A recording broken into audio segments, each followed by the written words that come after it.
Listo, ahora sí, ya, muy bien. Entonces, parte de la hermenéutica de las clases virtuales, bueno, y en realidad, inclusive en el sistema presencial, lo que se suele hacer, lo que solemos hacer es repasar un poquito lo que se ha llevado la gestión anterior para fijar aquellos conocimientos que son importantes, ¿no? Y esto de alguna manera ayuda a repasar, recordar algunos temas que son importantes y sobre todo a aquellas personas, ¿no? Que tal vez por algún motivo han enganchado tarde a la clase o directamente se la han perdido, de alguna manera pueden recuperar algo de ella.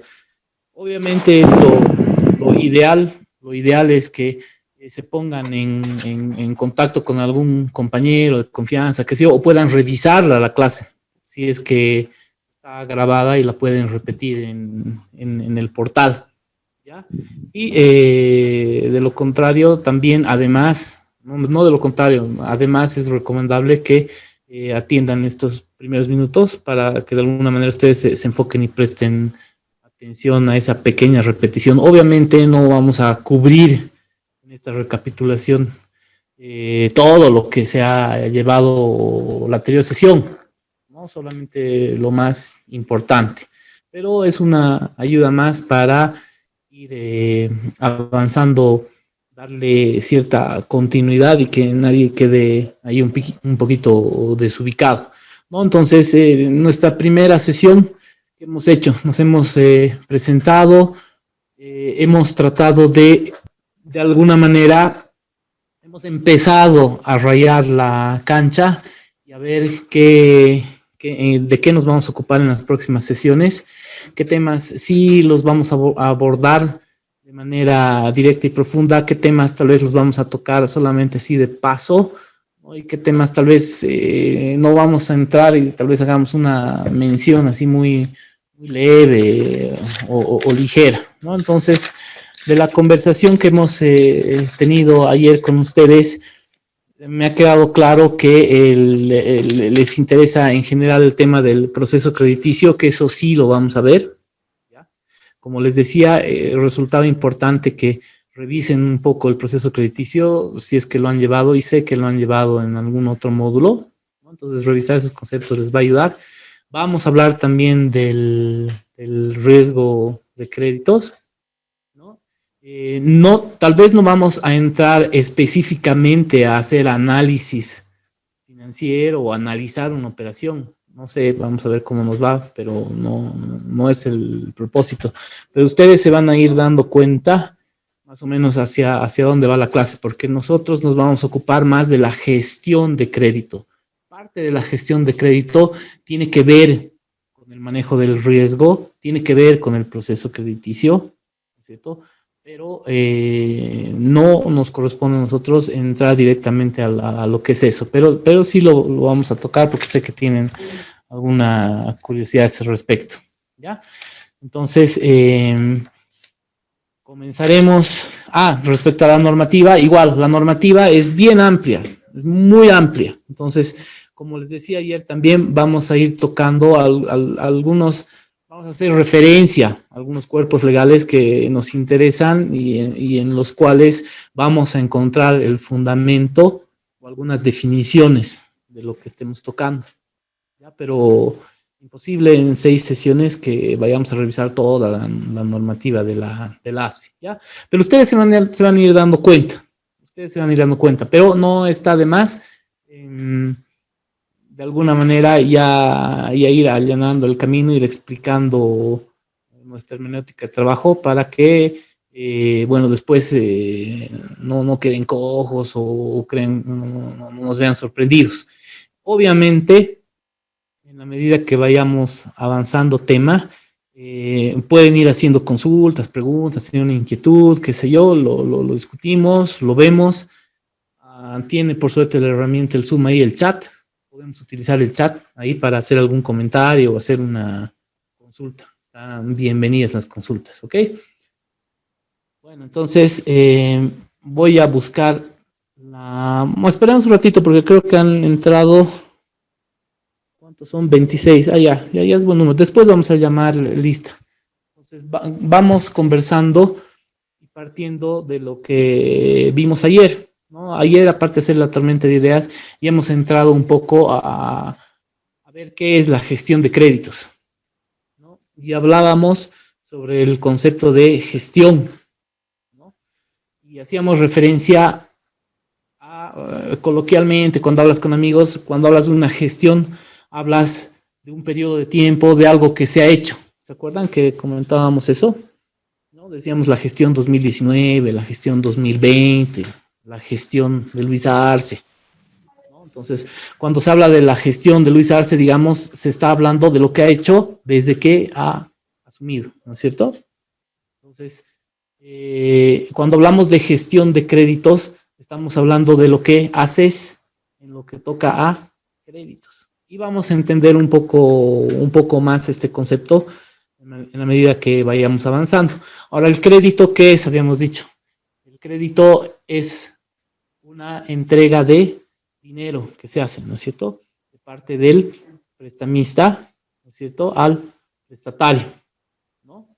Y el prestatario se compromete a devolver ese dinero más los intereses, ¿no es cierto? En el plazo y la forma convenida, ¿no? En el caso del crédito bancario, está regulado por el Código de Comercio y tiene que constar por escrito, habíamos dicho, ¿no? Y característica del acto de comercio es la habitualidad y el ánimo de lucro, ¿no? Cuando tú prestas dinero a tu hermano, un amigo, lo haces eventualmente, de vez en cuando, esa no es tu actividad principal y a veces ni le cobras por eso, ¿no es cierto?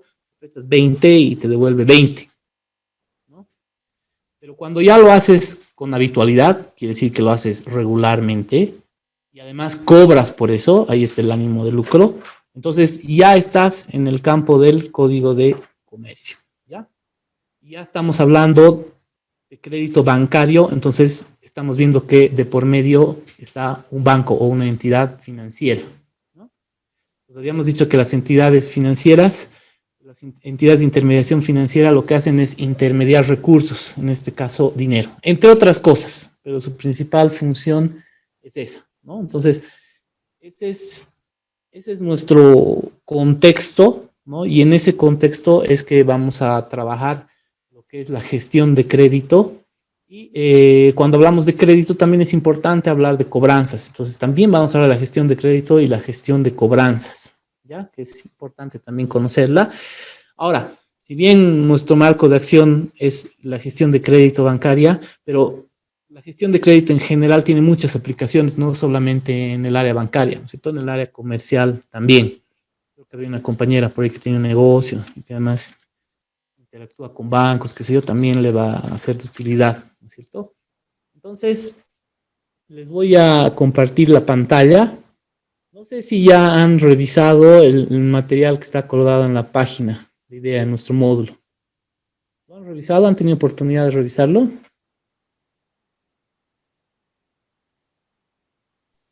Las diapositivas. Diapositivas. Sí, sí. Perfecto.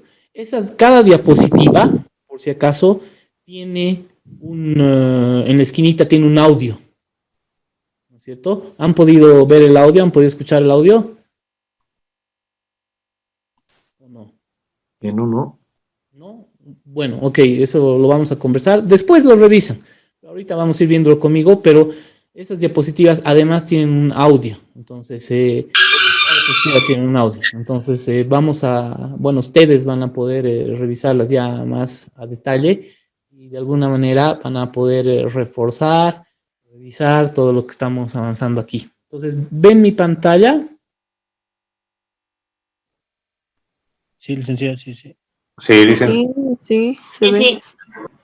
Perfecto. Entonces, vamos a comenzar con la presentación desde el principio.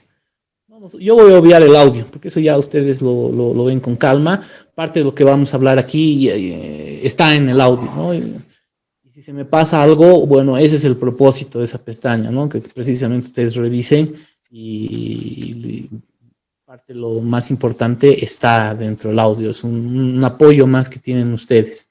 ¿Ya? Entonces, aquí ya estamos viendo esta diapositiva que se refiere a lo que es la gestión. Si ustedes se fijan, aquí se habla de un conjunto de operaciones que se realizan para dirigir y administrar un negocio o una empresa. Entonces, toda organización, como dice aquí la diapositiva, ya sea público o privada, tiene como objetivo gestionar adecuadamente una serie de medios o recursos con el fin de alcanzar unos objetivos, ¿no? Y aquí en la diapositiva vemos los principales recursos. Ahí están, ¿no? Los humanos, materiales, financieros, técnicos, tecnológicos, ¿no?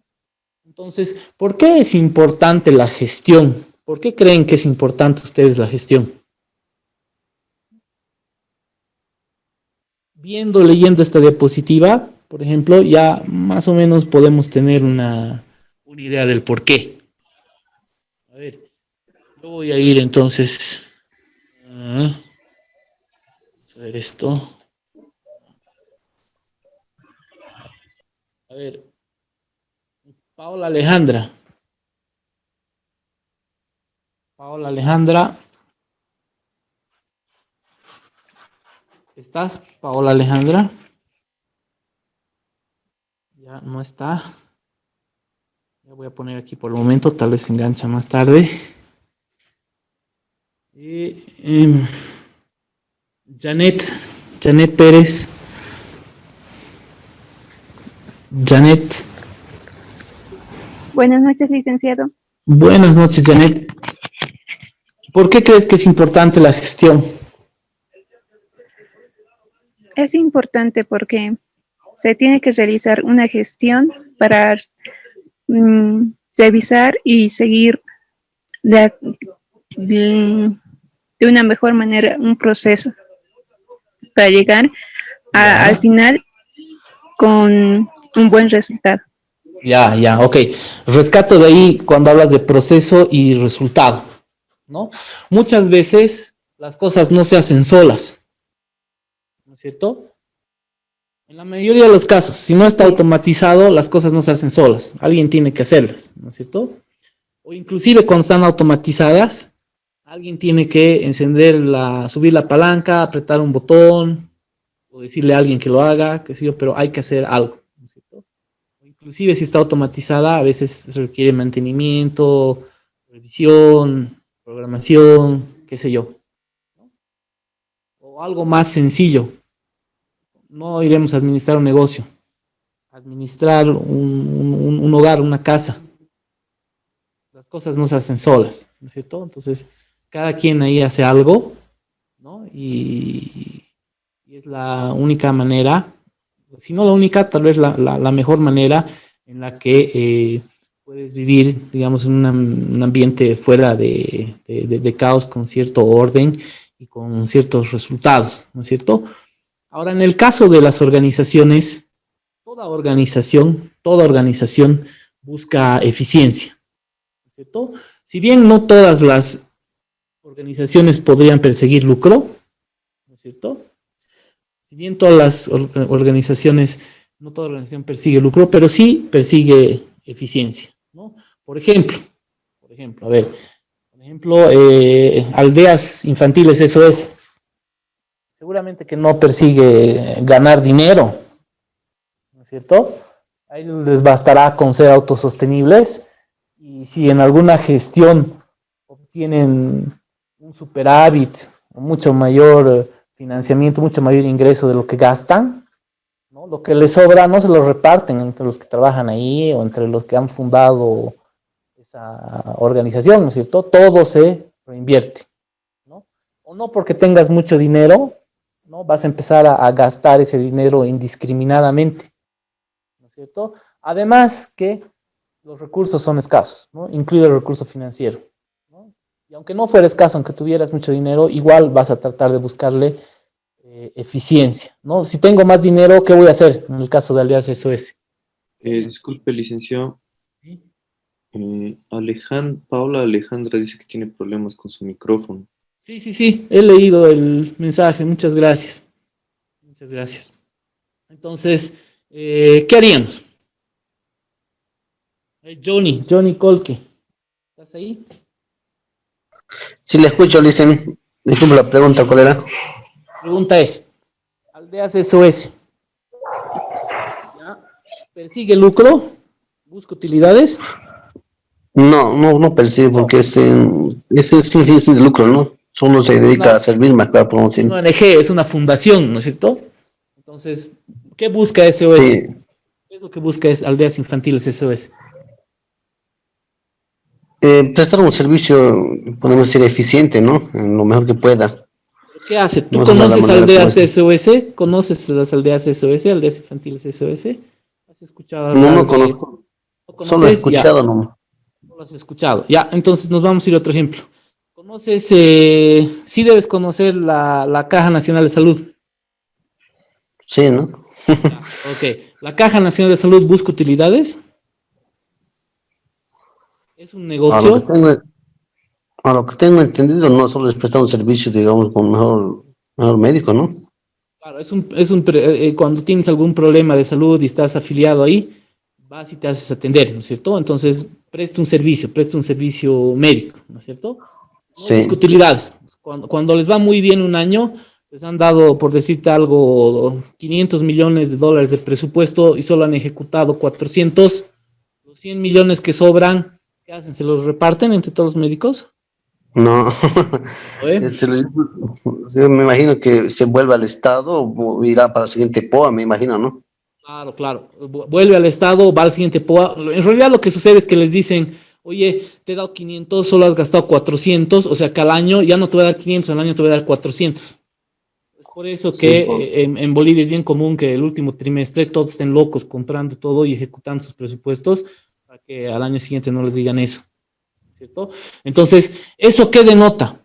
O sea, si alguien está ejecutando su presupuesto, el 80% de su presupuesto los últimos 3 meses, ¿qué quiere decir? ¿Que hay una buena gestión o una mala gestión? supuestamente hay buena porque, por ejemplo, yo tengo entendido que en las alcaldías o en las gobernaciones se también el mismo problema, ¿no? Que tienen un monto de dinero, como usted dice, les llega y tienen que hacer gestiones, obras, pero ya hacen bien al fin de año, pero las obras dejan mucho que decir también al final, ¿no? No digamos que pueden ser una perfecta gestión, ¿no? Ya, difícil tener una gestión perfecta, ¿no? Con que sea una muy buena gestión, yo creo que todos estaríamos felices. Ya, te agradezco entonces hasta ahí. Y a ver, Mariluz, ¿estás Mariluz? Buenas noches. Buenas noches, Mariluz. Mil disculpas, sí. No te preocupes. Dígame. Ya, entonces, estas organizaciones que no buscan fines de lucro, entonces, no, su interés principal no es entonces generar utilidades, pero eso no quiere decir que vayan a malgastar los recursos. De todas maneras, necesitan realizar una gestión eficiente, ¿no? Y esa su eficiencia se mide de distintas maneras. En el caso de la Caja Nacional de Salud se medirá en la salud de la población, en cuán bien atienden a la gente, ¿no? Cuántos han atendido, cuántas camas hay, cuántos hospitales hay, cuánto ha sido el periodo promedio de internación, han salido bien, han salido mal, qué sé yo, ¿no es cierto? Entonces, ahí ven si les falta, les sobra presupuesto.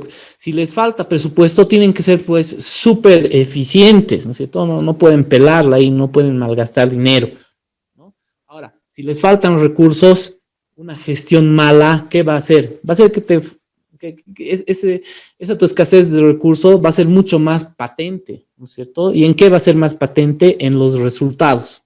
Ahora, esos resultados tal vez no serán monetarios en el caso de una fundación, los vas a medir, como les decía, en términos de eficiencia.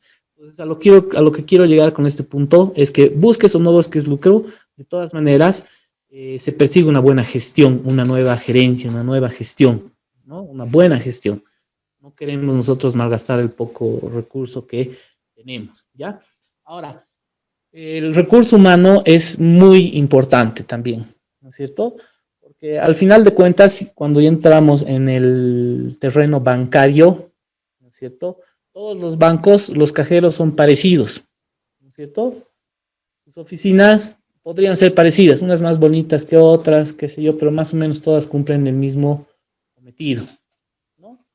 Entonces, los productos que ofrecen a veces son parecidos también, ¿no es cierto? Y el dinero que prestan o el dinero que reciben, el servicio cuando tú vas a depositar y te ofrecen en una caja de ahorro, que sí, es bien parecida, ¿no es cierto? ¿Dónde estará la diferencia sobre todo? ¿Dónde crees que está la diferencia?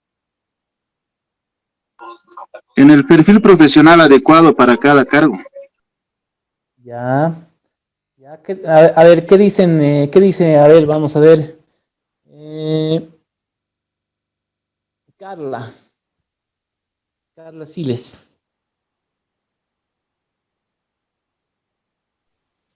Disculpe, ¿cuál era la consulta? Buenas noches. Buenas pregunta. noches. ¿Cuál era la pregunta? A ver, alguien hágale recuerdo.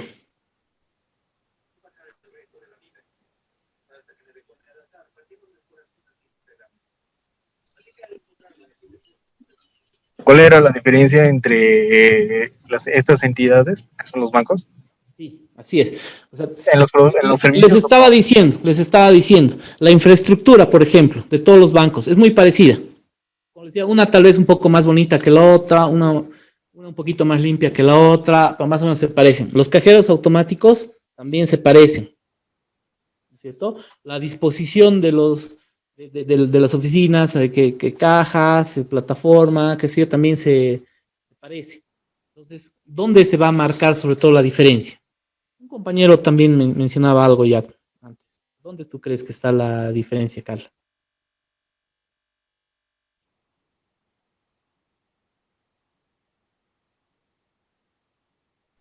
En cuestión de infraestructura o en todo, porque habría bastante diferencia en temas de seguridad. Todo. En cómo, incluso en cuestión, bueno, en temas de seguridad ya tenemos diferencia. La seguridad en un banco es distinta a la de una ONG u otra empresa. Ahora estamos hablando la solamente distribución de de las bancos. oficinas. Ya entrando un poquito en lo que son bancos, o entidades financieras. Lo que son entidades financieras, bancos. ¿Dónde crees tú que se marca la diferencia?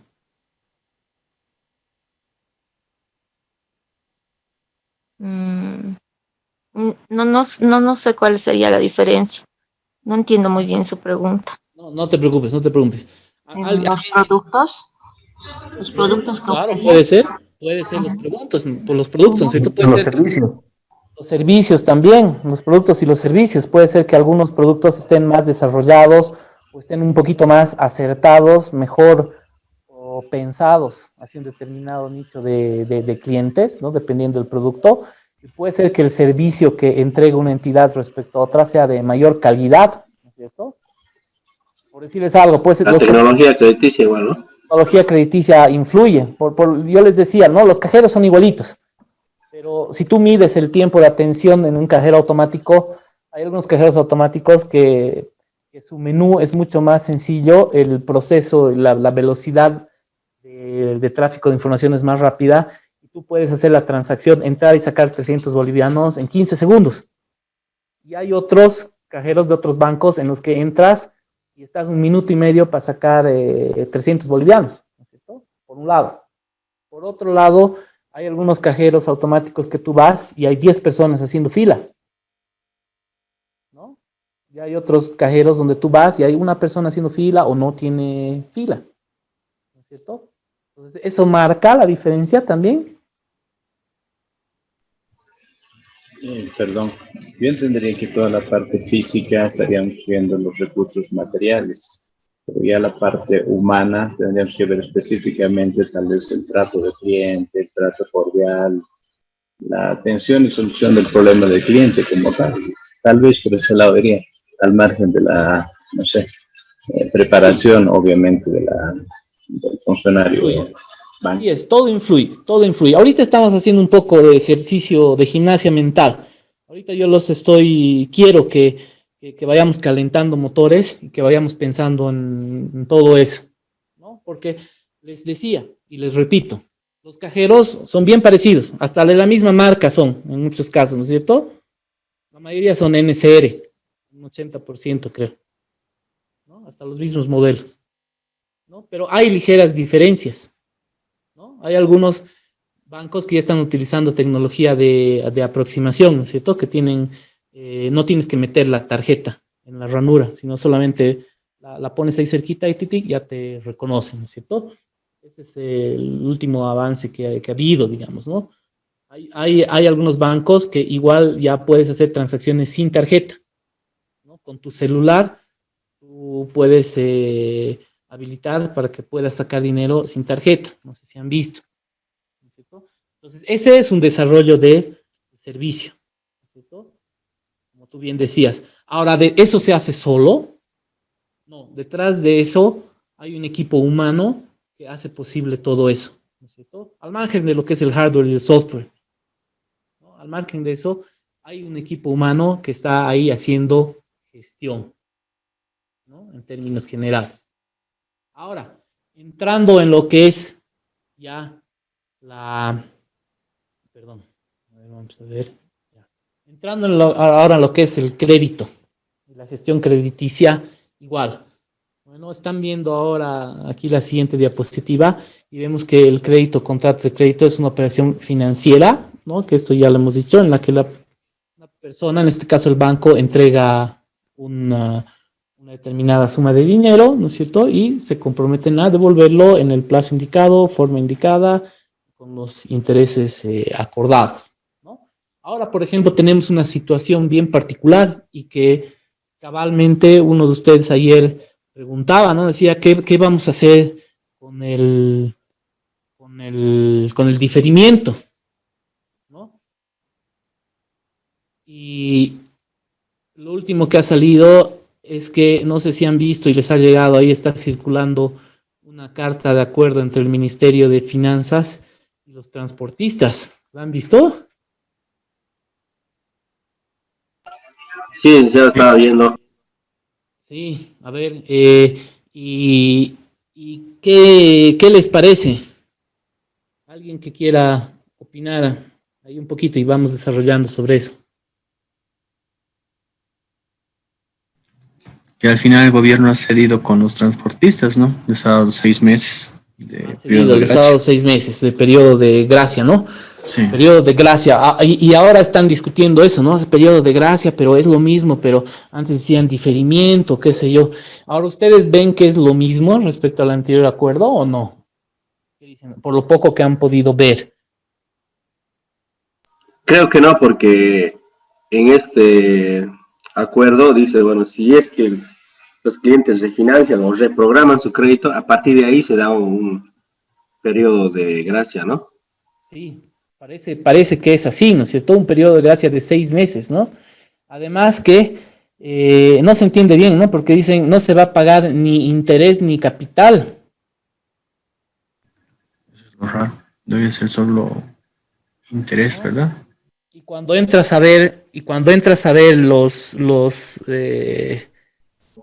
los índices ahí, ves, ahora han hilado un poco más fino, ¿no? Parece que ahí han pedido que no se tengan que volver a sacar nuevos avalúos, que se analice con la información que ya se tiene, que no pidan más información. Bueno, hay una serie de medidas más, ¿no? Ahora, yo no sé si en esa negociación ha participado Asoban, ¿no? Yo no sé si a lo que se ha comprometido el Ministerio de Finanzas, ¿no? Licenciado, Sí. a ese tema, lo que usted preguntaba, si era el mismo procedimiento en lo que es diferimiento con meses de gracia, no es. ¿Por qué? Porque el diferimiento consiste en llevar la cuota completa, capital e interés al final del plan de pagos. ¿Ya? Pero este convenio, lo que han suscrito hoy, es los meses de gracia, que no se va a cobrar los intereses ni el capital, Claro. pero los intereses que se van a generar durante este tiempo se va a llevar a prorrata durante el tiempo de la reprogramación. Así es. Entonces se va a pagar intereses, pero se va a prorratear en el tiempo de la reprogramación que se va a realizar. Así es. Y hasta antes de este acuerdo, cuando se daba periodo de gracia, ¿se daba periodo de gracia de interés más? Bueno, lo que teníamos las instrucciones era, los intereses se cobraban durante estos 4 meses. Claro, se cobraban, ¿no? Y ahora ya no se va a cobrar ni interés ni capital. Sí, no se van a cobrar, pero sí en las siguientes cotas que vienen su reprogramación se van a incrementar el interés de esos 4 meses, se va a prorratear. Se va a prorratear, así es verdad, es más o menos lo que dice su compañero.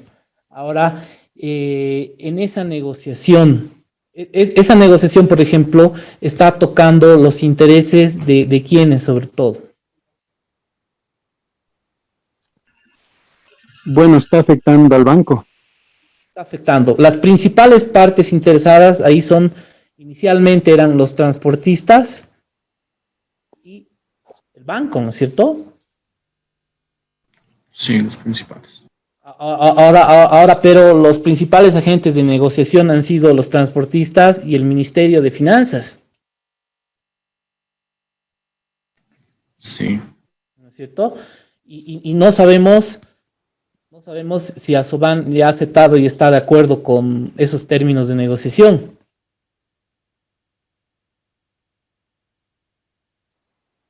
O han dicho que están de acuerdo, que bárbaro va. Para nada. Para nada, ¿no? ¿Y qué les parece a ustedes esa negociación? Mal. Está afectando el sistema financiero general y va a terminar afectando a los choferes mismos, que son los que están exigiendo. Es verdad. Esos no se están dando cuenta por un capricho más que todo, porque están trabajando los señores. Es verdad. Además que seguramente el alcance de este acuerdo va a ir más allá del sector transporte. Claro, o sea, y aparte, o sea, bien chistoso porque estos señores creen que están ganando, pero en realidad van a terminar dañando el país. O sea, se pueden dar el lujo de bloquear 48 horas y supuestamente viven del día. Me pregunto yo qué comen, digamos, durante 48 horas. Claro, el problema aquí está en que si estás ahorita tú en el sector transporte y tienes crédito, bárbaro, o sea, una belleza porque te dan un muy buen alivio, ¿no? Desde el punto de vista del transportista estás feliz, pero desde el punto de vista del banco es terrible porque le estás cortando un flujo de ingreso que ya estaba proyectado. Estás afectando de alguna manera la liquidez, ¿no es cierto? Por un lado. Y por otro lado, como decía nuestro compañero, la percepción del riesgo, ¿no? Aquí sí entra un poco el análisis de riesgo, la percepción del riesgo, la ponderación del riesgo para el sector transporte sube, ¿no es cierto? Porque la próxima vez que tú veas un crédito del sector transporte, lo vas a ver con otros ojos, ¿no es cierto? Entonces, un otro término que, y aquí entramos ya a desarrollar otra idea, es el término de lo que es el riesgo como tal. Entonces, ¿qué es el riesgo? ¿Qué dicen que es el riesgo? A ver, ¿cuándo hablamos de riesgo? En términos generales, igual coloquiales, igual vamos a ir como siempre de lo general a lo específico. Adelante. El riesgo es la probabilidad de que ocurra lo opuesto a lo que uno espera. Ya. No, más que decir que es la probabilidad de lo que ocurra lo opuesto a lo que uno espera, es la probabilidad de que un hecho con consecuencias negativas se materialice. La probabilidad de que un hecho con consecuencias negativas se realice. Eso es. Porque, por ejemplo, yo puedo esperar que espero ganar $500 al final del mes.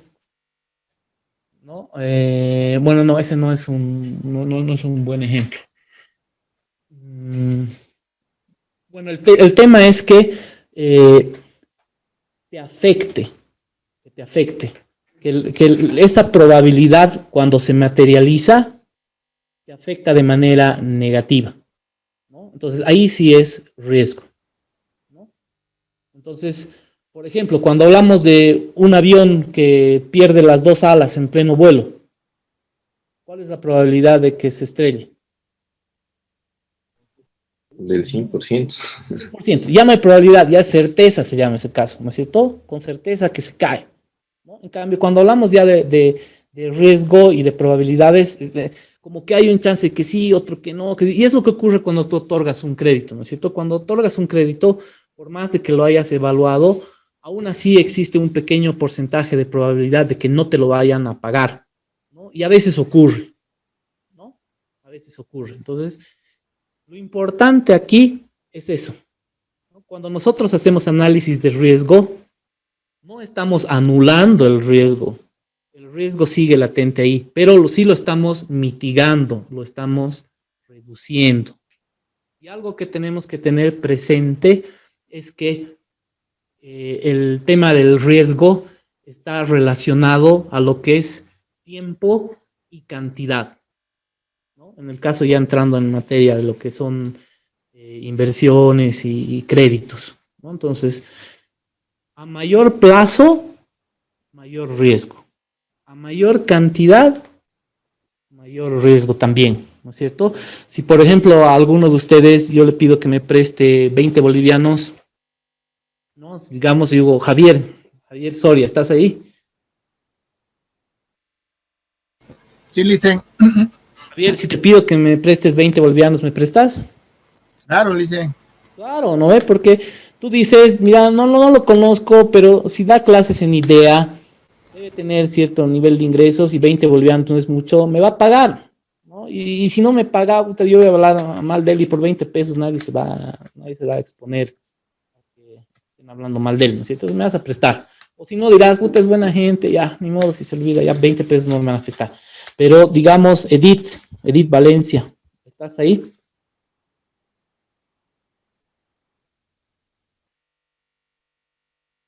No conteste, Edith. Continuaremos contigo, Javier. ¿Aló? Edith, ¿estás? Ya, ok. Edith. Doctor, disculpe, la señal se me fue. Lice, ¿me puede reiterar la pregunta, por favor? Por eso no lograba responder. Claro.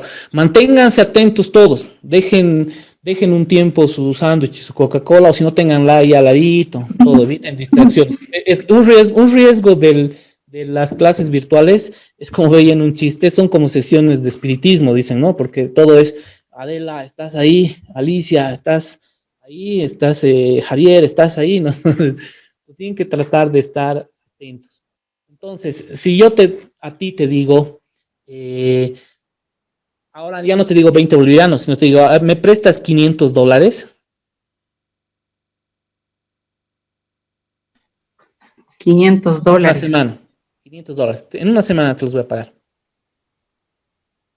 Depende del interés, ¿cuánto? No, así nomás, de buena gente. Ya no, ya 1%, te pago 1% de interés, ¿me prestas?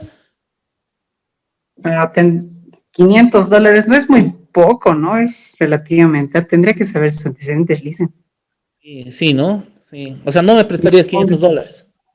No, a ciegas, ahora no. Ahora no.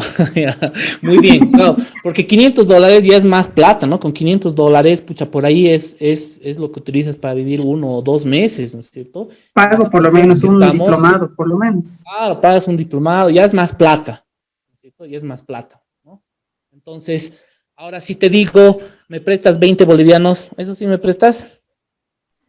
Claro, son 20 pesos. 20 pesos, ¿no? Ahora, y hasta una semana, sí, me lo devuelven, ¿no? Creo que por 20 pesos tampoco sería la fuga. Claro. Ahora, si te digo, préstame 50 bolivianos, ¿me prestas? 50 bolivianos en una semana. La piensa. Sí, claro, no, sería el colmo si no me prestas 50 bolivianos, ¿no? Ahora, si te digo, préstame 50 bolivianos, te los voy a pagar de aquí a 5 años. Pucha, no, que siempre trabajaría 50 bolivianos, no es tan los voy a pagar de aquí a 5 años. Que digamos en 5 años pueda pagarme. O sea, no. 5 años es mucho tiempo. No, préstese nomás de otros, más bien, dígame, regáleme nada más. Claro, regale menos, ¿cierto? Que alguien me pida 50 bolivianos te voy a pagar de aquí a 5 años, ya regálame nomás, ¿no ve? ¿Por qué? Porque hay mayor tiempo. Entonces, ¿se dan cuenta la influencia del tiempo y del monto en el riesgo? ¿Se dan cuenta la diferencia? Porque en 5 años pueden pasar muchas cosas. En 5 años yo me puedo ir a vivir a Santa Cruz, tú te puedes ir a vivir a Tarija, o mi situación puede cambiar, o con esto tema del COVID, Dios nos libre, pero nos puede dar el COVID y chao, ¿no es cierto?, en 5 años. Entonces, complicado. Entonces, pero cuando hablamos de poco tiempo, no pasa nada, pero ahora sí te pido, igual mucho dinero, te pido, préstame $5,000, mañana te pago. $5,000 es mucho dinero, ¿no es cierto? Aunque sea un día. Por el lado de la cantidad, el riesgo es alto. A pesar de que en días es poco. Ahora, te he pedido 50 pesos. En términos de cantidad es muy poquito, pero si te pido 5 años, el riesgo es alto también, ¿no es cierto? Muchas cosas pueden pasar en 5 años, ¿no? Y es lo que está pasando ahora con algunos créditos, ¿no es cierto? Nadie se iba a imaginar que iba a aparecer este tema del COVID, ¿no es cierto? Que ha pateado el tablero y ha incrementado el riesgo, ¿no es cierto? Entonces, lo que tenemos que tener presente por el momento entonces es que el riesgo es la probabilidad de que algo con consecuencias negativas se materialice y que está muy relacionado a la cantidad, a mayor cantidad, mayor riesgo, y al plazo, a mayor plazo, mayor riesgo. Por el momento, eso es lo que nos interesa saber, ¿ya? Perfecto. Ahora, vamos de nuevo tratando temas de gestión. Entonces, a efectos de hacer didáctico el tema, ¿no?, nosotros podemos ver que la gestión que uno realiza se puede ver en distintos niveles. El tema de gestión es aplicable inclusive a nivel personal, ¿no? O sea, hay un nivel de gestión personal, hay un nivel de gestión operativo, hay un nivel de gestión gerencial y hay un nivel de gestión directivo. Y la gestión que se hace en estos distintos niveles es diferente. Las herramientas, el tipo de trabajo que haces, el tipo de gestión que se hace en distintos niveles es diferente también. Y eso lo vamos a ir viendo en nuestras sesiones, ¿no? Y vamos a ver esta gestión operativa, gerencial, directiva, enfocado a lo que es créditos, ¿no? Obviamente también lo que es cobranza, ¿no? Pero nos vamos a enfocar en lo que es gestión de crédito, que es nuestra materia. Entonces, como dice ahí, al nivel personal, cada quien decide lo que hace o deja de hacer, ¿no? O sea, yo no puedo ahorita, ni aunque quisiera, o sea, podría saber qué están haciendo ahorita, ¿no? O sea, puede ser que no puede ser, estoy seguro de que un gran porcentaje de ustedes ahorita está atento a esta charla que estamos teniendo, y seguramente está ahí con su vasito de agua, un refresco, su bolígrafo, tomando apuntes, qué sé yo, y tratando de sacar el máximo provecho.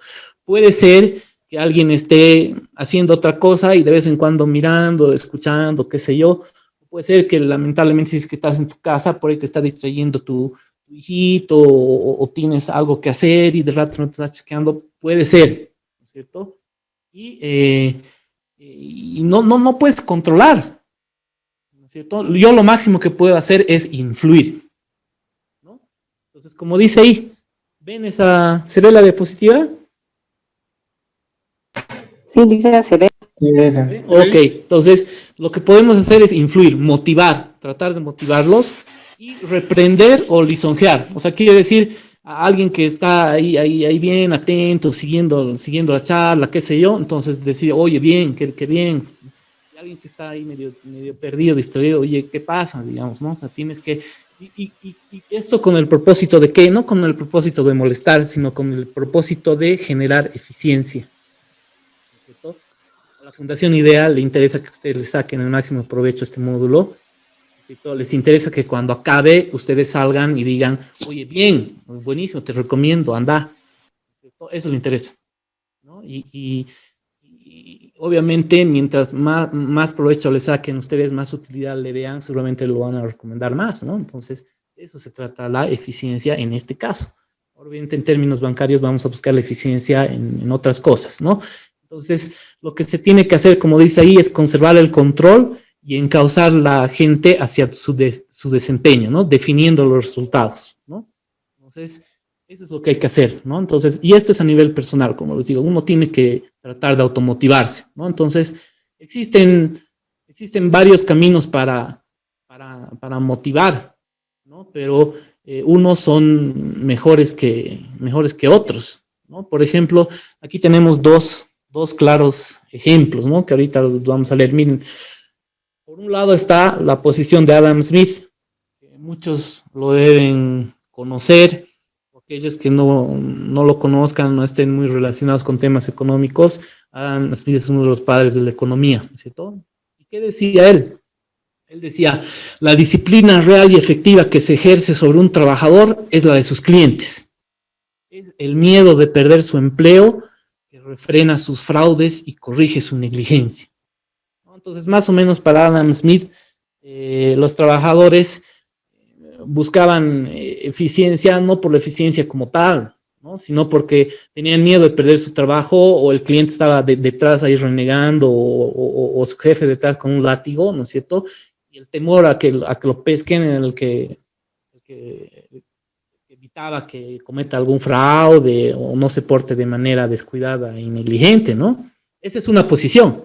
Ahora, otra posición diametralmente opuesta en términos de gestión personal es la del Dalai Lama, ¿no? El Dalai Lama dice, la verdadera disciplina no se impone. O sea, para el Dalai Lama, la disciplina no viene de afuera. O sea, no necesitas un tipo que te esté diciendo, che, atende, o che, hace esto, o lleva, trae, no, sino, no, dice, solo puede venir del interior de nosotros mismos, ¿no? O sea, tú mismo te motivas, tú te das cuenta de qué es importante hacer, ¿no? Ahora, obviamente, requieres cierta orientación, ¿no es cierto?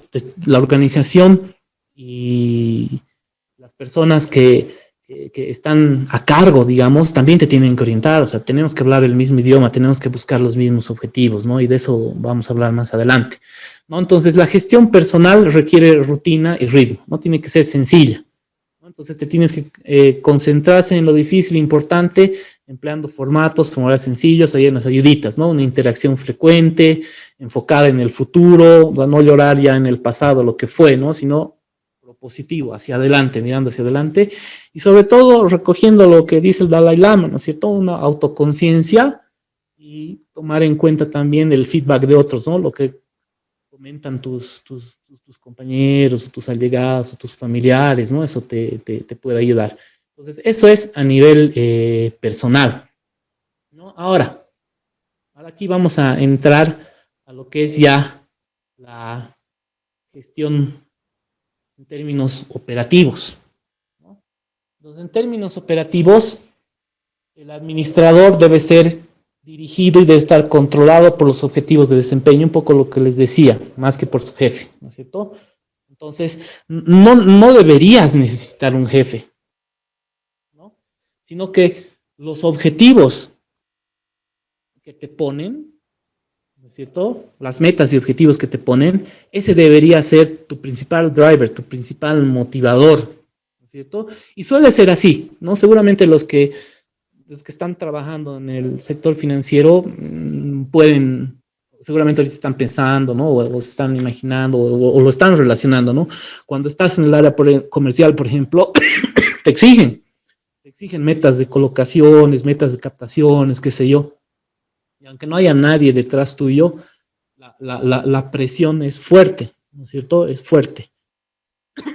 Y no solamente si estás en el área comercial, si estás en el área de riesgos, también en el área de riesgos, la presión viene por cuántas carpetas despachas, ¿no es cierto? Al día, o a la semana, o al mes, ¿no es cierto? Entonces, esos objetivos deberían ser suficiente presión, ¿no? No solamente la presión del jefe como tal, ¿no? Entonces, eso es lo que decía Peter Drucker, que es uno del experto en gestión, ¿no? Y en management moderno, ¿no? Y él es el que también ha impulsado lo que es la administración por objetivos, que también han debido escuchar hablar, ¿no? Que significa identificar y establecer objetivos correctos para alcanzar resultados correctos, ¿no? Entonces, todos en la organización deberíamos conocer los objetivos y lo que significa su participación en esa cadena, en ese proceso, ¿no? El rol que juegan para poder responsabilizarse por el alcance de los mismos, ¿no? Entonces tú deberías saber tu participación, cómo participas tú en todo eso, ¿no es cierto? Cuando tú haces tu trabajo bien, ¿de qué manera impacta a la organización y a tu cliente? Cuando tú haces el trabajo mal, ¿de qué manera impacta negativamente en la organización y en el cliente, ¿no es cierto? Entonces, y obviamente, para bien o para mal, también te va a afectar personalmente a ti, ¿no? Entonces, a nivel gerencial, el tema de la gestión, o sea, se me va la hora, ya, ok.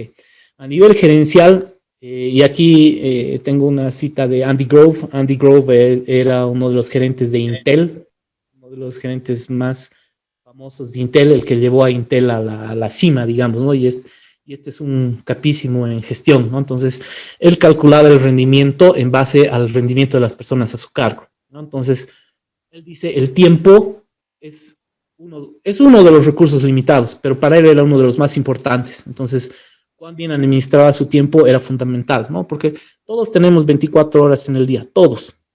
No hay nadie que tenga 26 horas, ¿no? Entonces, depende de nosotros el aprovecharlo al máximo, ¿no? Por ejemplo, ustedes han debido escuchar también hablar de Elon Musk, el que fabrica los autos eléctricos Tesla, el de SpaceX. Es un tipo capísimo, ¿no? Y que ya lo ha pasado a Jeff Bezos como el millonario más grande del mundo, ¿no? La fortuna más grande del mundo. Lo ha pasado al de Amazon ya. El tipo es un cráneo, ¿no? Y además es un workaholic, ¿no? Tiene fijación con el trabajo, ¿no? Porque es su pasión, le gusta, ¿no? Él no sufre por eso, a él le encanta. Hay de todo, hay de todo. Pero él lo que dice es sencillo, dice, ¿no? Si yo trabajo 16 horas, entonces, y mi competencia trabaja 8 horas, entonces, si he trabajado relativamente bien, más o menos voy a estar avanzando el doble de lo que voy a haber cubierto, voy a haber hecho el doble de lo que ha hecho el otro, ¿no es cierto? Entonces, más o menos es eso. Obviamente, no se pide, y estos ya son temas muy personales, ¿no? Con que tú trabajes tus 8 horas bien, ya, excelente, ¿no? Pero cuando ya es tu empresa, me imagino que estás dispuesto a trabajar mucho más, ¿no? Entonces, las 3 actividades de un gerente, entonces, son más o menos reunir información y distribuirla, empujar a las personas para que cumplan con su trabajo, ¿no es cierto? Y este empujar, entiéndase más o menos en el sentido de que hablábamos, ¿no es cierto? No de mala manera, sino influenciar, ¿no? Influenciar, liderar, ¿no? En ese sentido, es mejor. Porque ir de la manera de Adam Smith, es la manera en la que, dale, que si no esto, bajo amenaza, qué sé yo, puede funcionar también, pero el clima organizacional es más pesado cuando trabajas de esa manera, ¿no es cierto? Y todos los que hemos trabajado alguna vez, ahorita en nuestra cabeza podemos estar pensando en alguna organización, algún departamento, algún jefe, algún gerente, qué sé yo, y sabemos cómo es, ¿no? Cuando te motivan de una manera positiva y cuando te motivan de una manera negativa. Salvo que seas una persona masoquista y que le gusta sufrir, yo creo que a nadie le gusta por el lado malo, ¿no es cierto? Entonces, y tomar decisiones acerca de lo que se debe hacer. Esto de la toma de decisiones es bien importante en la gestión. ¿Cuántas veces uno demora en tomar las decisiones? ¿No? Pues hay que tomar las decisiones y hay que ejecutarlas, ¿no? No solamente basta con tomar la decisión, sino hay que ejecutarla también, ¿no? Eso también es muy importante. Entonces, administrar a través de indicadores, lo que se calcula es lo que se obtiene, ¿no? Entonces, lo que mides es lo que gestionas. Si algo no mides, lo desconoces, no lo puedes influir, ¿no es cierto? Estos conceptos hay que tenerlos presentes. Como les decía, cada lámina tiene un audio, entonces ustedes lo pueden repasar, ¿no? Y hablo un par de cosillas más por ahí que tal vez algo se me ha pasado. Y a nivel directivo, entonces, debemos contar con información real, clara y actual, ¿no es cierto? Y van a ver ustedes que en temas de análisis de riesgo también esto es importante. Pero bueno, ahorita estamos hablando de la gestión a nivel directivo. Entonces, la gestión a nivel directivo, ya estamos hablando, si nosotros consideramos la organización, la pirámide organizacional, si ustedes se fijan, hemos partido desde la base, ¿no es cierto? Hemos partido a nivel personal, hemos visto a nivel operativo, hemos visto a nivel gerencial y ahorita ya estamos viendo a nivel directivo. Entonces, en la cúspide, ¿no? En la cima de la montaña. Entonces, a nivel directivo, entonces los distintos departamentos y niveles de la organización, ¿no? La información interna. Entonces, esa información la debemos tener, ¿no? Ya no estamos viendo solamente nuestra área, ya no estamos viendo solamente nuestro trabajo, nuestro cubículo. Ahorita estamos viendo toda la organización, ya estamos pensando en grande, ¿no? Ya no tenemos solamente una vista del terreno, el campo de batalla, ¿no? Ahorita estamos viendo ya de arriba, estamos viendo toda la organización. Entonces tenemos que contar información de toda la organización. Debería fluir esa información, debería, ¿no? Una cosa es el deber ser y otra cosa es lo que es. Entonces, deberíamos tratar de tener esa información, ¿no? De todos los departamentos. Porque hay veces que algunas divisiones ocultan información o se la guardan, qué sé yo, no debería suceder eso, ¿no? Y el entorno en el que opera la organización. Entonces, a nivel directivo, uno tiene que tener esa capacidad, esa visión de conocer toda la organización y de conocer muy bien todo el sector, ¿no? Y no solo el sector, en el entorno en el que opera, ¿no? Por ejemplo, en este momento, los directivos de los bancos ahorita están analizando la situación general del COVID, ¿no es cierto? Están analizando la proyección de la economía, están analizando qué cambios se esperan ver en los distintos sectores, ¿no es cierto? De qué manera se estaría comportando el flujo en el próximo año, ¿no es cierto? ¿Qué problemas podríamos tener en términos de rentabilidad, en términos comerciales, términos financieros, que sí, entonces tratar de anticiparnos, ver la mejor manera de corregirlos, ¿no es cierto? Entonces, eso requiere experiencia y conocimiento y una visión mucho más amplia, un entendimiento global del negocio, ¿no es cierto? De cómo opera y cómo interactúan las distintas áreas, las distintas divisiones del banco en este caso, ¿no? Entonces, demanda eso, demanda visión y habilidad para interpretar la realidad, ¿no? Y un poder de decisión para impulsar la acción. O sea, no solamente decidir, sino tener el poder de influir para que se haga, ¿no? Entonces, el flujo de información es importante. Y cuando hablo de flujo de información, es que la pirámide organizacional es así, ¿no es cierto? Entonces, la información va desde arriba hasta abajo, ¿no es cierto? Pero además, también la información fluye de abajo arriba, ¿no? Porque aquí abajo es donde está la acción, aquí abajo es el campo de batalla, ahí es donde estamos en contacto directo con el cliente, en contacto directo con el mercado. Y la información va subiendo hacia arriba, ¿no es cierto? Va subiendo a las jefaturas, de las jefaturas a las gerencias, de las gerencias a las gerencias de división, de la gerencia de división al gerente general, y del gerente general al directorio, ¿no es cierto? Y a su vez, en base a esa información, el directorio agarra, toma decisiones, traza ciertos lineamientos, se los comunica a la gerencia general, ¿no es cierto? O la gerencia general se los comunica a los directivos aprueban y se ejecuta. El gerente general ejecuta y manda a los gerentes de división, los gerentes de división hacen cumplir las instrucciones del gerente general, ¿no? Hacia las otras gerencias intermedias, hasta las jefaturas, y finalmente llegan ya las instrucciones directas al sector operativo, ¿no es cierto? Entonces tiene que haber, si no hay ese flujo de información, entonces corremos el riesgo de tomar decisiones en base a datos que no son del todo correctos, ¿no es cierto? Puede ser que por temor, por no querer sincerar algunos resultados, algunos datos, estemos pasando información hacia arriba que no es real, ¿no es cierto? Y luego se estén tomando malas decisiones, ¿no? Entonces hay que tener cuidado con eso. O puede ser también que algunos directivos, algunas gerencias sean de los que matan al mensajero, ¿no es cierto? Cuando les da malas noticias, como si fuera enteramente culpa de ellos, ¿no?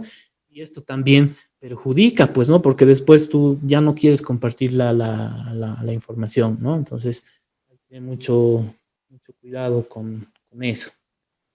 Entonces, la gestión operativa. Ya, aquí vamos a hacer un alto y vamos a empezar a hablar del proceso crediticio. A ver, vamos a ver. Ya, ok, ¿qué hora es? Ya, perfecto. Entonces, ahora sí, conviene empezar entonces a hablar del proceso crediticio. A ver, alguien creo que tiene una consulta. ¿Está por acá? Marcelo. No, Lisa, se me apretó sin querer. No, vale. Ya, ok, aquí, ya, perfecto. Gracias. Y entonces, ¿alguien tiene una consulta hasta aquí? Aprovecharemos. ¿Se entiende? ¿Está claro el mensaje que hemos estado tratando de transmitir hasta este momento?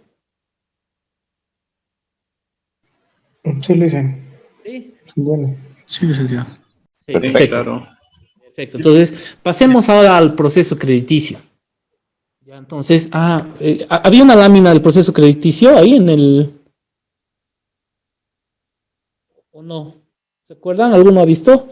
Espérenme, denme un ratito, por favor.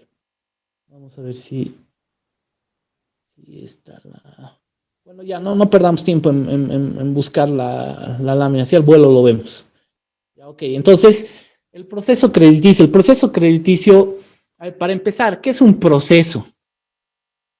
¿Qué es un proceso? ¿Qué dicen? ¿Qué es un proceso? Una actividad.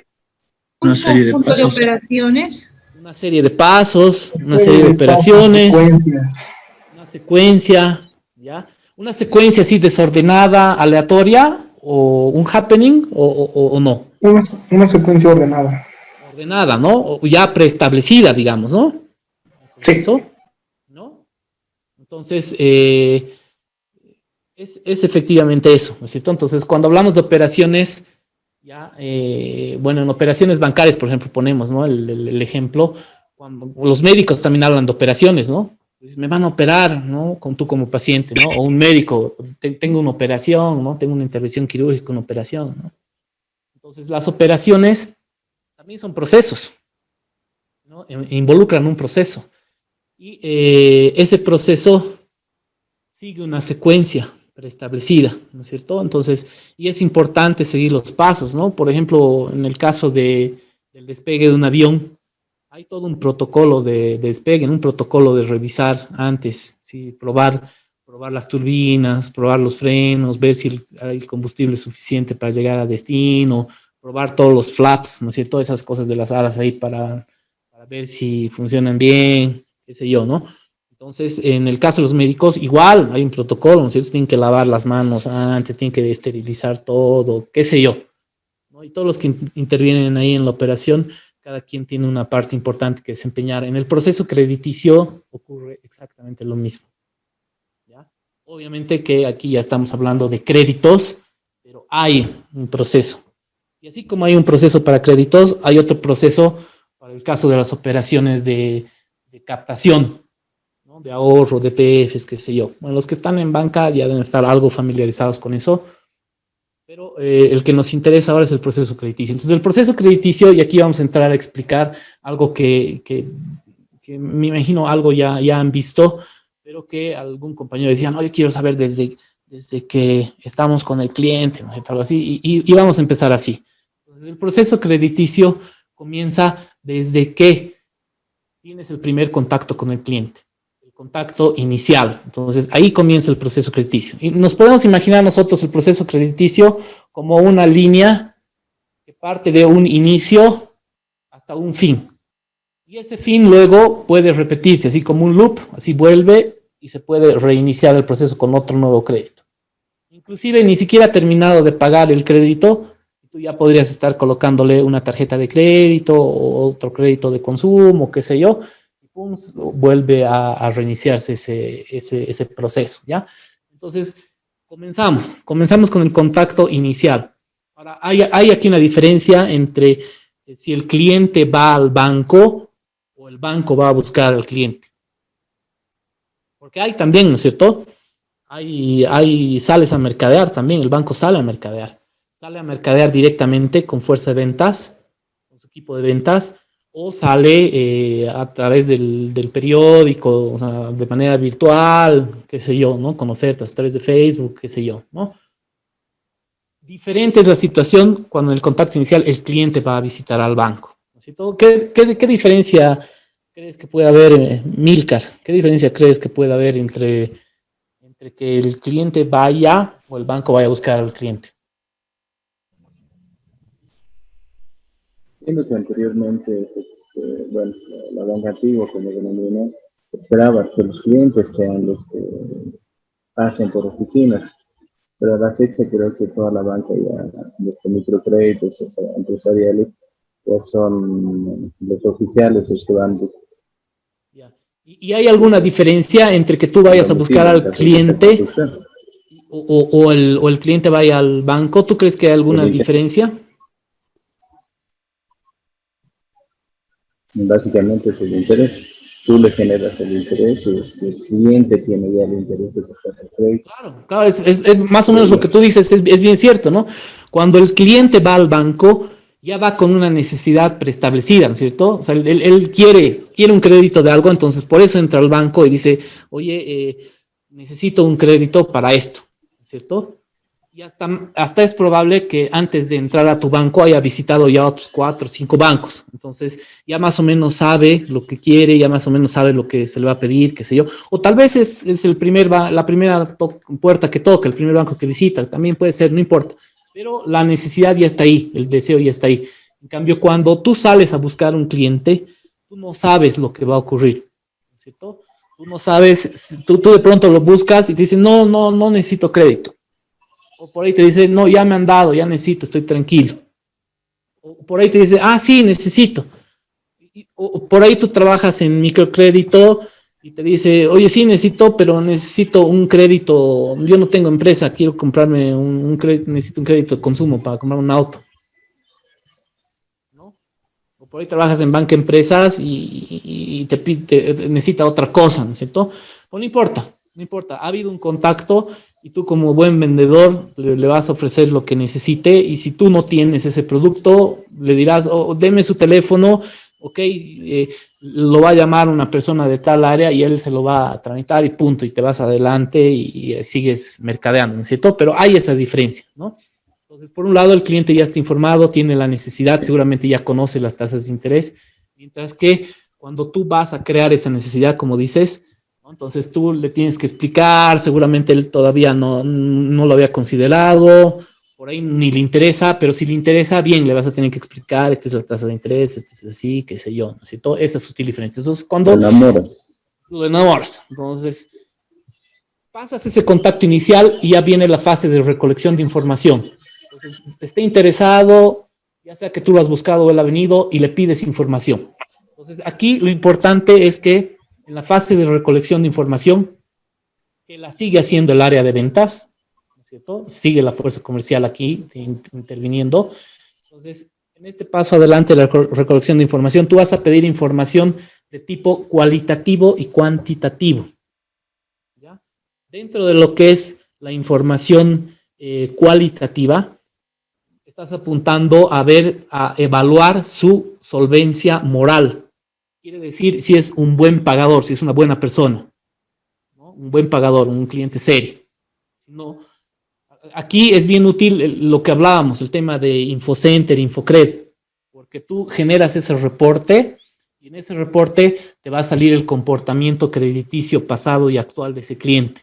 Entonces tú vas a poder ver de dónde se ha prestado, cuánto se ha prestado, si ha pagado bien, ha pagado mal, qué sé yo. Si ha tenido algún problema, va a quedar registrado en la central de riesgos hasta por 10 años. Entonces vas a poder ver, ¿no? También existen algunas bases de datos, igual que recogen información que sale en periódico, qué sé yo. Inclusive algunos bancos también tienen un archivo negativo o una base de datos que contiene clientes con los cuales no quieren trabajar. No se puede trabajar porque han tenido una experiencia personal pasada, algún problema o algún juicio, qué sé yo, ¿no? A veces estas bases de datos son privadas, ¿no es cierto? O sea, son de uso muy restringido. ¿Por qué? Porque tal vez puede ocurrir el caso que un cliente te diga, si tú le dices, ¿no? Lo que pasa es que está en el archivo, mi archivo privado negativo, porque se me está discriminando. Hay que tener cuidado con ese tema, ¿no? Porque en realidad el tema de la evaluación es discriminación. Y todos discriminamos. Porque discriminar es solamente evaluar, elegir. Solamente que tienes que discriminar sobre bases legales, ¿no? Sobre bases ciertas. En este caso, estás otorgando un crédito y estoy evaluando tu capacidad de pago. Yo te voy a dar el crédito porque tienes capacidad de pago, o te lo voy a rechazar porque no tienes capacidad de pago o porque considero que tienes que presentar una garantía y tu garantía no satisface el apetito de riesgo del banco, ¿no? No quiere asumir ese riesgo del banco, ¿no? Pero no te estoy negando porque eres de tal o cual religión o porque eres así, asá, o de este u otro partido, qué sé yo, ¿no? Entonces, tú estás haciendo un análisis, una evaluación y vas a aprobar o rechazar la operación en base a esos criterios. Entonces, no debes tener ningún problema.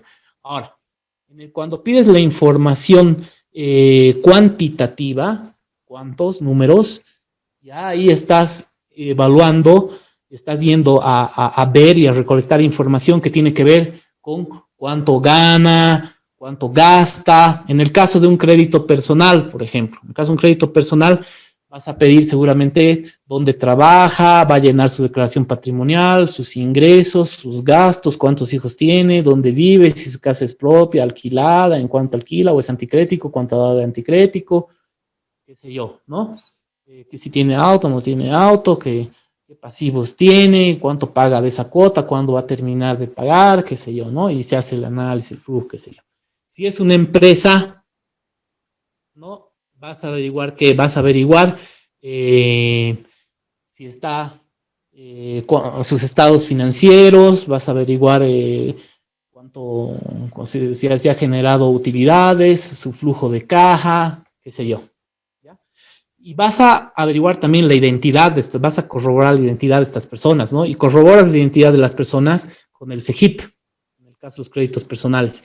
Y en el caso de las empresas, corroboras con la matrícula de empresa, ¿no es cierto? Entonces, la matrícula de empresa quiere decir que la empresa existe, ¿no?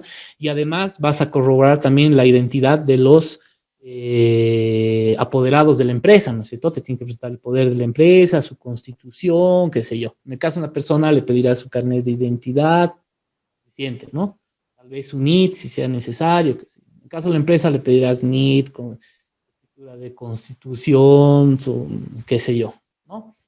Entonces, y en lo que son números, tanto para empresas como para personas, les pides, ¿no? Los datos en el caso de empresas ya es un poquito más complejo, ¿no? Porque el formulario no es una declaración patrimonial, pero es un formulario ya dependiendo del sector. Entonces, ahí le pedirás saber cuáles son sus principales líneas de negocio, qué porcentaje de las ventas representan, cuál es su estructura de costos, quiénes son sus principales clientes, quiénes son sus principales proveedores, qué porcentaje de las ventas es al contado, qué porcentaje es a crédito, su proveedor le da crédito, qué porcentaje de las compras es local, qué porcentaje de las compras son importaciones, las compras las hace a través de carta de crédito, pago directo, qué sé yo, toda una letanía de cosillas más que están ahí en un formulario, pero que es un poquito más trabajoso que el crédito personal o el microcrédito, digamos, ¿no?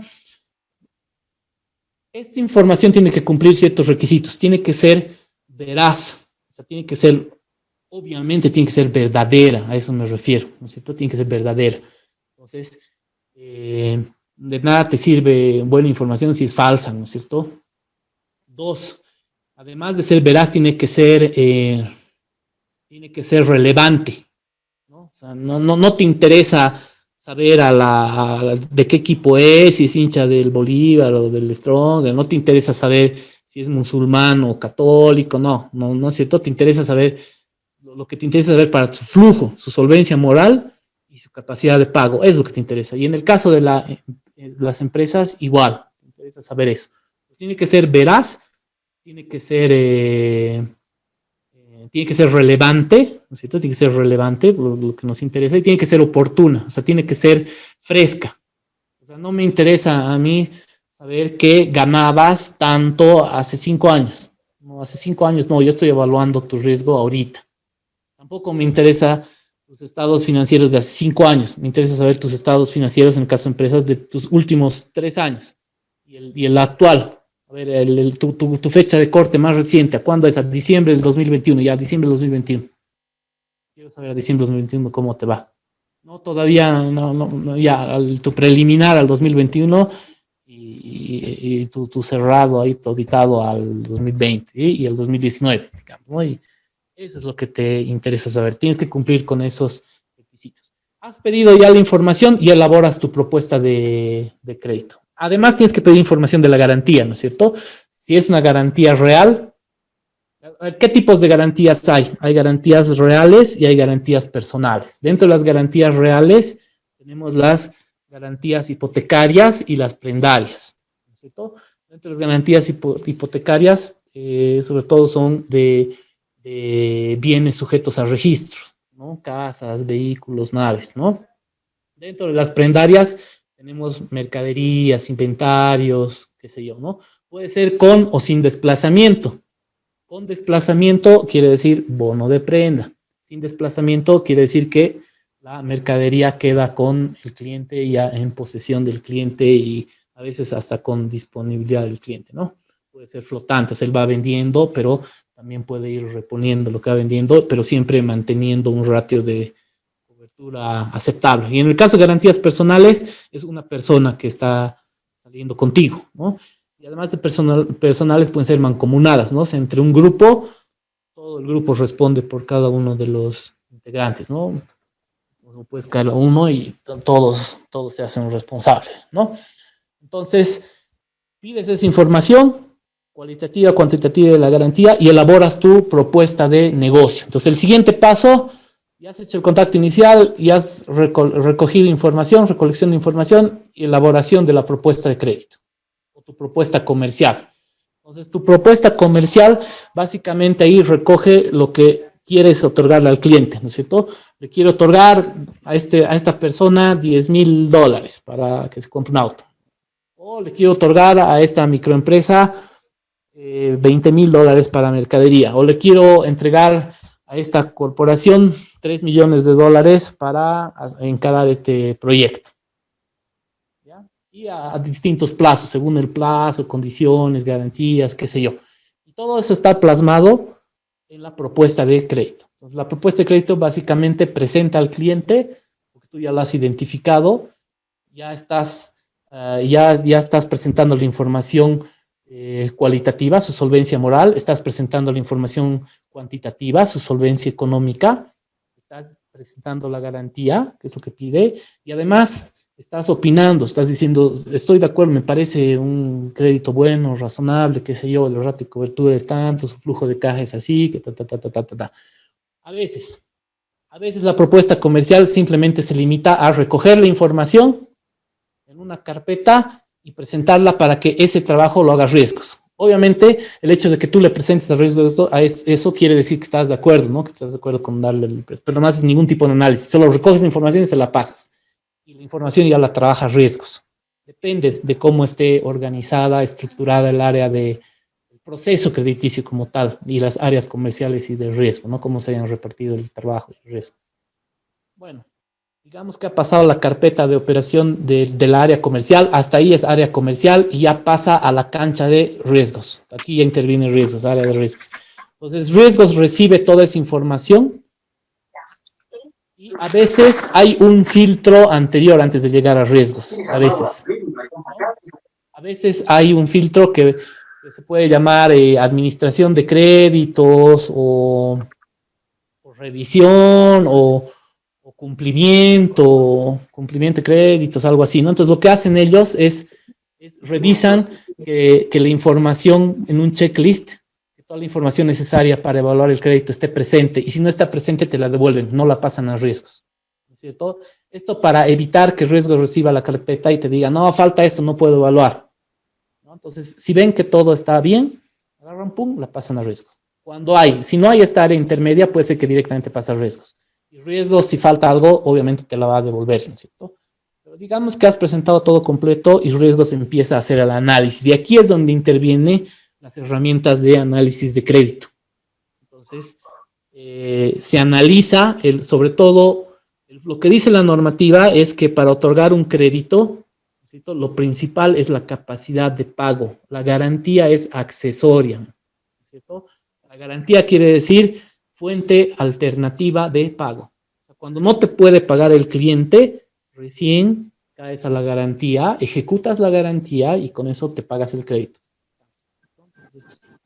Entonces, el análisis de riesgo va a ser principalmente para determinar que vas a poder pagar, que esa persona, ese microempresario o esa empresa, esa corporación, va a poder pagar el crédito en las condiciones que se ha solicitado. Entonces, riesgos, luego de hacer la evaluación, va a aterrizar en un resultado. Y te va a decir aprobado, o te va a decir rechazado, o te va a decir te lo devuelvo porque considero que deberías renegociarlo, porque estaría dispuesto a financiarte, no 100,000, solamente 80,000. O decirte, está bien, pero la garantía, en vez de que ponga de garantía esta casa, además te ponga la garantía personal de los socios. O además que te ponga esta otra casa más, o algo más. Esto puede ser, ¿no? O que te digan, no a 5 años, solamente 4 años plazo, ¿no? Entonces, hay ahí un margen de negociación. Entonces, te la aprueba, te la rechaza o te la devuelve con observaciones. No está rechazada, pero hay algo que falta negociar, enmendar o que necesitas replantear. Ahora, riesgos debería ser propositivo. Muchas veces te la devuelve y punto. No debería ser así. No debería ser así. ¿No? Debería decirte, oye, debería ser propositivo, ¿no? Porque a veces le dicen, no, no va. ¿Pero por qué no va? No, no. O sea, el área comercial luego tiene que entenderse con ese cliente, ¿no? Entonces, si le estás rechazando, le tienes que decir por qué le estás rechazando. Tiene que ser sobre una base razonable ese rechazo, ¿no? Ahora, si se puede salvar ese punto, bárbaro, lo salva, se resuelve, que se la... Bueno, digamos que la operación ya ha sido aprobada. Se aprueba y esa aprobación consta en la... ¿Qué se llama este documento? A ver, alguien que esté ahí en la resolución de crédito, ¿no? La resolución de crédito, que en el mercantil le llaman el follow-up, ¿no? No sé por qué llaman follow-up, pero la resolución de crédito es generalmente conocida como la resolución de crédito. En la resolución de créditos, ahí están las principales características de la operación. Está el nombre del cliente, su NIT, su carnet de identidad, su fecha de nacimiento, o su fecha de creación, instrumento de poder de creación si es empresa, características de la operación, qué tipo de operación es, con qué garantía está, por qué monto, el plazo de pago, forma de pago, qué sé yo. Están las garantías, qué garantía es, cuánto vale, qué sé yo, qué sé yo. Inclusive hasta puede contener información de los ingresos y egresos, ¿no? Y tiene que estar firmada por las personas que están autorizadas para aprobar la operación. Entonces, riesgos a veces no tiene la facultad de aprobar ciertas operaciones, entonces tienen que ser sometidas a consideración de un comité de créditos. Entonces, cuando riesgos termina su informe, hace esa resolución y la pasa al comité de créditos, si es que no tuviera la potestad de aprobar esa operación. Entonces, vamos a recapitular lo que hemos visto hasta ahora. Entonces, es contacto inicial, recolección de información, ¿cierto? Es la elaboración de la propuesta, pasa a cumplimiento de créditos si es que hay esta área intermedia o si no pasa directamente a riesgos, y riesgos ya aterriza con la resolución. Riesgos ya está de acuerdo con esa resolución. Si ha habido algún problema antes, ya lo ha zanjado con el área comercial, ya lo ha resuelto. Entonces, pasa al área del comité. Ahora, el comité no se lo imaginen necesariamente como un comité donde están 3, 4 o 10 personas. Depende de la operación. Puede ser a veces que ni se necesite comité, a veces hay por ejemplo, operaciones de $5,000 en la misma agencia, nomás te la prueban y punto, ¿no? Una operación hasta de $50,000 hipotecario, por ahí. Pero estamos hablando de operaciones de $300,000, o tal vez una de $50,000, pero a 10 años plazo. ¿Se acuerdan que mayor tiempo, mayor riesgo? Pues tal vez ese tipo de operación ya pasa a una gerencia regional. Una operación de $500,000 o de $1 millón, seguramente va a ir hasta la gerencia general o hasta el directorio, seguramente, dependiendo de la estructura del banco y cómo ellos han definido sus autonomías crediticias, ¿no? Entonces, digamos que es una operación de $1 millón, entonces consta ahí en la resolución de créditos y riesgos, la pasa al comité de créditos. Y el comité de créditos es la persona que tiene la potestad y la autonomía para aprobar esa operación. Entonces, si están de acuerdo, te la firman o pueden observarla, te pueden decir, oye, lo mismo que ha hecho riesgos con comercial, ¿no? Pero esta vez el directorio con riesgos. O en el comité puede participar también el área comercial y a los dos les dice, ese rato les dice, ya, ok, aprobemos la operación, pero en estas condiciones, ¿no? Cambiemos esto, mejoremos esto, o hagámoslo así. O por ahí te dice, no va. ¿Cierto? Entonces, y ahí queda la operación. Bueno, ya son las 9. Ya hemos hemos cubierto una parte interesante del proceso crediticio. El viernes vamos a continuar. ¿Hasta aquí alguna consulta? Buenas noches, licenciado. Tengo una consulta. ¿A qué se refieren con la garantía quirografaria? He escuchado mucho ese término. La garantía quirografaria, o sea, suena así espectacular, ¿no? Un término medio rarito, ¿no? Quirografaria. La garantía quirografaria quiere decir que no estás garantizando con nada. O sea, estás garantizando con todo y con nada. ¿Por qué? Porque en el contrato, en la cláusula del contrato, dice ahí, el cliente garantiza con todos sus bienes habidos y por haber. O sea, no te ha puesto ninguna garantía en específico, pero en caso de que tú ejecutes ese contrato, estás facultado a caerle a cualquier cosa que esté a su nombre en el momento de la ejecución. ¿No? A eso se refiere la garantía quirografaria. A ver, voy a leer aquí el chat. Entonces, en caso que el cliente no tenga un historial crediticio, no haya sacado ningún tipo de crédito antes, ¿en qué se basa la evaluación moral? Bueno, muy buena pregunta, interesante pregunta. ¿Qué dicen ustedes? A ver, bueno, no, ya estamos sobre las 9, no los voy a retener más. Pero Alicia, esa preguntita más, por favor. Claro, no, la voy a responder yo. Es que quería hacerlo más participativo y de esa manera controlar su atención y la asistencia, pero como ya estamos sobre el filo de la hora, la voy a responder directamente. Ya, buena pregunta, interesante pregunta. Cuando tú no tienes antecedentes crediticios, ¿no es cierto? O sea, es la primera operación que hace el cliente. ¿Sobre qué te vas a fijar sobre todo? Sobre el flujo, pues. Sobre el flujo. Si tú inclusive, si el cliente tiene calificación B en algún otro banco, o sea, quiere decir que ha tenido algún problemilla menor por ahí, igual le puedes dar. Es tu decisión. Podrías dar. Entonces, si no tengo nada, no sé si es bueno o es malo, pero si veo que su flujo es muy bueno, entonces se lo apruebo. Una opción. Otra opción es tráeme un garante con experiencia crediticia. Entonces, ok, no sé nada de él, pero tal vez su hermano, su tío, su socio, ¿no? Sí tiene experiencia crediticia buena, entonces ese garante, digamos, no lo va a garantizar así nomás, no va a decir, oh, sí, esta es buena persona, lo voy a garantizar, entonces de esa manera me estoy cubriendo un poco, ¿no? O puedo pedirle más garantía, ¿no? Decir, ok, no tienes experiencia, pero dame esta garantía 3-1. Estoy exagerando, ¿no? Pero podría ser 3-1 y te doy el crédito, ¿no? Entonces, total, se porta mal, ejecuto la garantía y listo.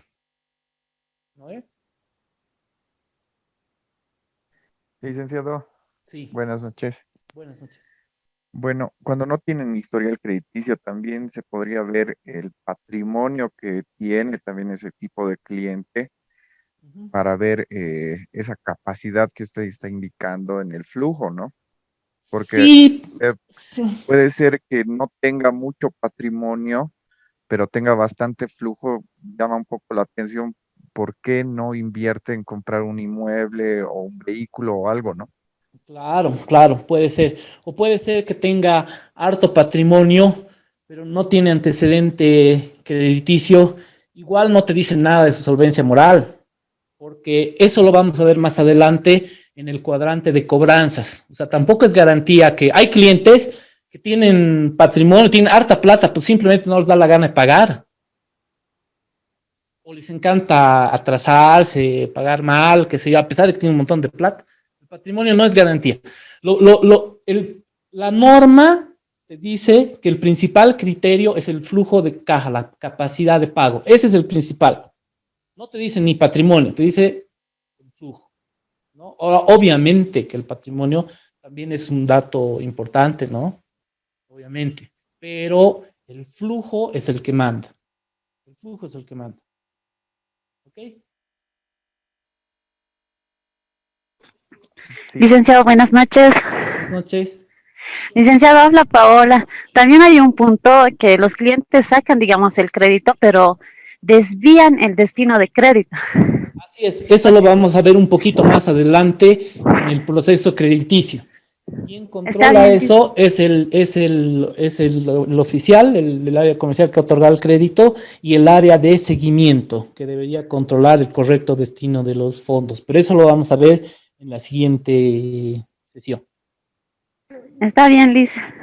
Es como tú dices, efectivamente. ¿Algo más?